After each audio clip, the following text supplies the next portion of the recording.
What's up, y'all? I know I'm a couple of weeks late. I won't make excuses. Suffice it to say, I got a little bit distracted. Hold on.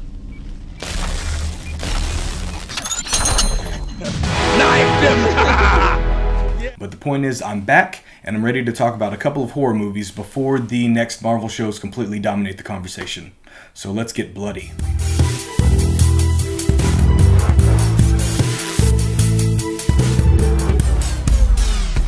Welcome to Top Shelf Nerdom, where I'll bring you commentary and reviews for multiple forms of entertainment covering sci-fi, horror, superheroes, and all sorts of nerdy goodness. And we're going to have a double feature today. I'll try to keep this as spoiler-free as possible. First up, we have Spiral from the Book of Saw. It's the 9th movie in the Saw franchise. It stars Chris Rock, Max Minghella, Marisol Nichols, and Samuel L. Jackson. It's directed by Darren Lynn Bousman, who directed 3 other Saw movies. For context, every installment of the Saw franchise has terrible reviews, including the original, so it's pretty much a moot point. But Spiral's getting more dismissal from horror fans than I think it deserves, so I'm going to base this review on everything I think it does well. So very mild spoilers here. Chris Rock plays Detective Zeke Banks. Because he turned in a dirty cop early in his career, he now works at a precinct where everybody hates Chris. This might be the first Saw movie with a likable, charismatic lead. Chris Rock strikes a fair, if wobbly, balance between humor and bitterness. 75% of his jokes are about divorce. I had the impression he was using B material from his next stand-up special. At times he's a little too intense. I think Bousman didn't know how or when to rein him in a little bit.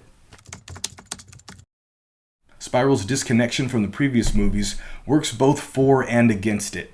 My personal complaint with the Saw franchise is that it teased a payoff that never happened. None of it culminates in higher stakes or a grand reveal. Saw 6 flirted with greater scope when the victims were predatory lenders in an insurance company, but there is no Saw endgame. All the callbacks and interconnected mystery amounts to little more than melodrama.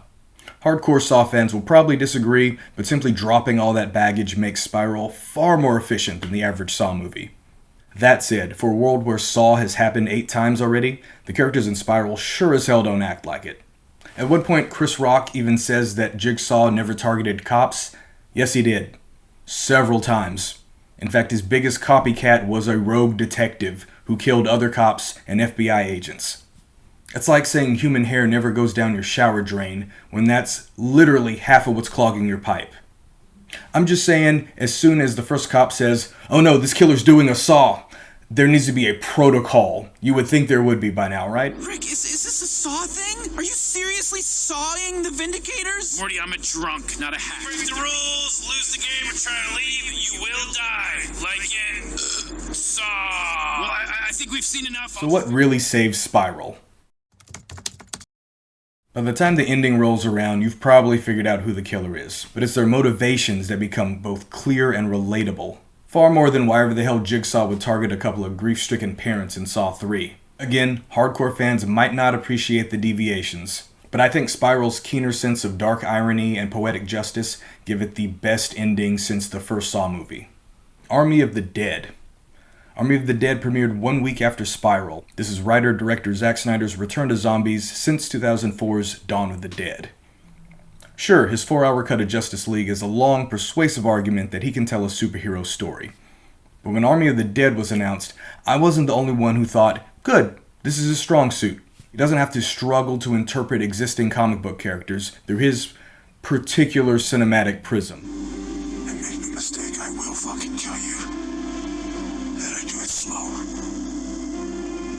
I'm gonna honor that promise. Army of the Dead starts off promising. We get a fabulous montage that depicts the zombie invasion of Las Vegas and introduces our main characters, including Dave Bautista's Scott Ward. He's a mercenary turned short-order cook who's approached by a casino owner to recover $200 million before the whole city is nuked by the government. Ward assembles a team, and surprises and misadventure ensue. Zack Snyder had a lot of ideas. I'll give him that. They don't all pan out. The studio might be saving some clarity for whatever prequels and sequels they have on their calendar. But honestly, I like the ambition of this. They have a new take on zombies, memorable characters, a politically charged world that managed to not fall apart post-outbreak. I really wanted to love this one. In the right hands, this could have been the Mad Max Fury Road of zombie movies. The ingredients are all there. The studio recognizes this too, as they've apparently greenlit 2 prequels. So, what's the problem?